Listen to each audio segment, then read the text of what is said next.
Media owners గమనించండి, నేను శపించానంటే మీరు మీ కుటుంబాలు నాశనం అయిపోతాయి న్యాయం చేయకపోతే.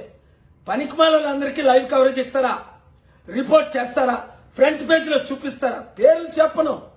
దేవుడు మీ కుటుంబాన్ని సర్వనాశనం చేయకపోతే నా పేరు కేఏపాల్ కాదు.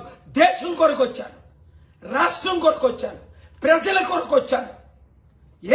మీ కులంలో పుట్టలేదని నన్ను ఎలా చూస్తున్నారు? ఆ ప్యాకేజ్ టార్గెట్ ఇస్తా డే అండ్ నైట్ ఇస్తారా? ఒక్క పని చేయని మోదీకి డే అండ్ నైట్ ఇస్తారా?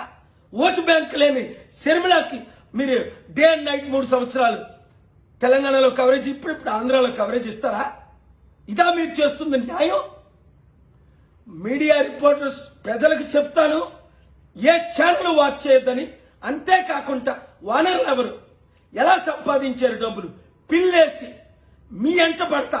ఇప్పుడు మెగా కృష్ణారెడ్డికి ఎలాగైతే పిల్లేసి నేను ఎంట పడుతున్నాను, ఎవరిని క్షమించను, దేవుడు క్షమించడు, నేను క్షమించను, ప్రజలు క్షమించను. ఇప్పుడైనా బుద్ధి తెచ్చుకొని న్యాయం చేయండి. కనీసం అందరికి ఇచ్చినట్టు మాకు కూడా కవరేజ్ ఇవ్వండి, లేదా దేవుని ఉగ్రతకు పాల్పడండి. చరిత్రహీనులు కండి.